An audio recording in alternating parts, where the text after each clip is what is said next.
ছোট্ট বিষয় কি জানো তো, ঈশ্বর আমাদের প্রতি মুহূর্তে পরীক্ষা নেন এবং দেখতে থাকেন যে আমরা সৎ পথে এগোতে থাকি নাকি অসৎ পথে।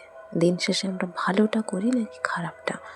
আসলে কি বলতো, আমরা যা কর্ম করব সেই ফলটা কিন্তু আমাদের এই জীবনেই ভোগ করে যেতে হবে। সেটা নিজের ক্ষেত্রে হোক কিংবা অন্য কারোর ক্ষেত্রে।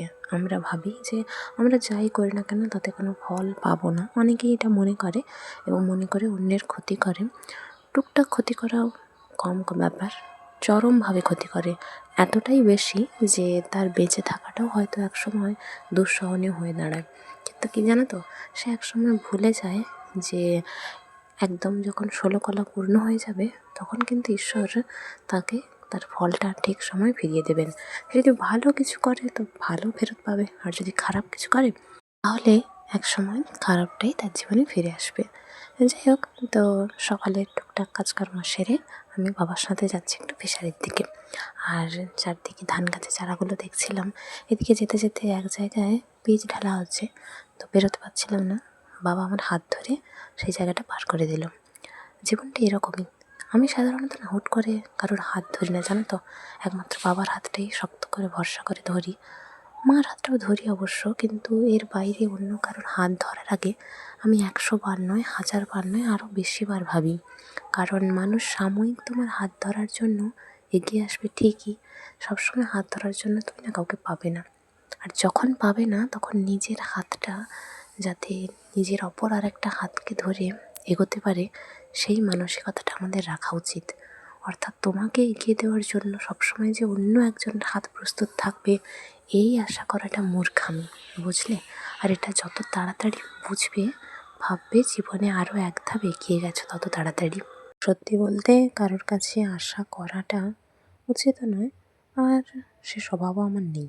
কিন্তু কি বলতো, কাউকে যদি আপন ভাবা হয়, কাছের ভাবা হয়, তখন কোথাও না কোথাও একটু আশা মনের মধ্যে থাকে যে সেই মানুষটা আমার একটু খোঁজ নিক কিংবা আমার একটু পাশে থাকুক। এটা কিন্তু আমরা চাই, হয়তো সবসময় মুখ ফুটে বলি না, কিন্তু আমার মনে হয় বলাটা উচিতও নয়, চাওয়াটাও উচিত নয়। কেন জানো, তুমি কারোর কাছে সামান্য জিনিসটা চাইলেও সে মানুষটা যে এটুকু তোমার জন্য ভাববে এমন তো কোনো কথা নেই, তাই না? আর একটা বিষয় হলো যে আমরা এমন অনেক মানুষের সাথে পরিচিত হই, অনেক মানুষের সাথে জীবন পথে দেখা হয়, মিশি, যারা বলে যে আমাদেরকে প্রচণ্ড ভালোবাসে, আমাদের পাশে আছে। কিন্তু একটু যদি ভেবে দেখো বুঝতে পারবে যে তারা কেউই কিন্তু তোমার খারাপ সময় তোমার পাশে থাকে না, পাশে থাকার ভান করে। তারা তোমার ভালো সময় এলে শুধু সেই সময়টাতেই পাশে থাকে, বাকি সময় কিন্তু থাকে না। বাকি সময় যে বললাম পাশে থাকার অভিনয় করে। তারা কখনো তোমাকে কোনো কিছু দিয়ে সাহায্য করবে না, তোমার মনোবল বাড়াবে না, কিচ্ছু করবে না। কিন্তু কথায় কথায় কিন্তু সবসময় বলবে যে তারা তোমার পাশে আছে। ঠিক কোন দিক দিয়ে যে পাশে আছে কে জানে। আবার যখন দেখবে তোমার ভালো সময় চলে এসছে, তখন তারা কেন যোগাযোগ রাখবে, কেন পাশে থাকবে জানো? যাতে তাদের খারাপ সময় তোমরা তাদেরকে দিতে পারো, তাদের জন্য অনেক কিছু করতে পারো। আর এই যে বিকেলবেলা দেখো, একটা অন্য বেড়াল এসে রেমোর সাথে মারামারি করতে করতে ওকে পুকুরে ফেলে দিয়েছিল। তো আমি যেতে সে বেড়ালটাকে তাড়া করতে চলে গেছে। বাবা একটা জামা দিয়ে ওর গা কিছুটা মুছে দিয়েছে, পুরো ভিজে গেছে বেড়ালটা, মানে রেমু। তো এরকমই হচ্ছে অবস্থা।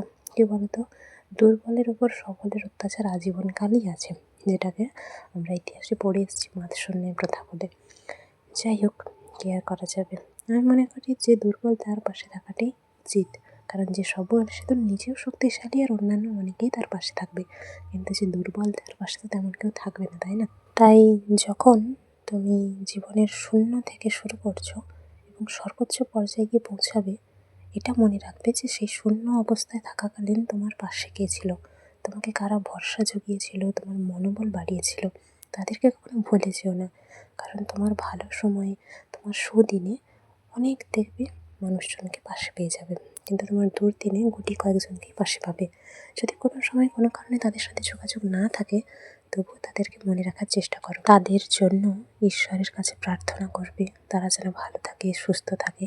কারণ এক সময় সেই মানুষগুলোই তো তোমার পাশে ছিল, কিংবা সেই মানুষটা তো তোমার পাশে ছিল, তাই না? হতে পারে আজ কোনো কারণে যোগাযোগ নেই, কিন্তু যখন যোগাযোগ ছিল তখন তো তারা তোমাকে ভালোবেসেছে, তোমার সাথ দিয়েছে। তাই ওইটুকু মুহূর্তকে ভুলে যেও না। কারণ কি বলতো, খারাপ দিনে পাশে থাকার মানুষ সত্যিই বড্ড কম। 100% মানুষের 10% মানুষও হাতে থাকে নাকি সন্দেহ, কিন্তু সাফল্যের সময় সবাই থাকে। তাই সাফল্যের সময় মানুষজনদের নিয়ে আনন্দ করো বা না করো, দুর্দিনের মানুষগুলোকে সবসময় মনে রেখো, কারণ জানবে তারাই তোমার জীবনের আসল বন্ধু ছিল, যারা তোমার দুর্দিনে তোমার পাশে ছিল। হতে পারে কম সময়ের জন্য কিংবা বেশি সময়ের জন্য, প্রকৃত বন্ধু তাদেরকেই বলে। এবার তোমাদের জীবনে তাদের স্থায়িত্ব যতদিন ভগবান ততদিনই রেখেছিলেন, বুঝলে? টাটা।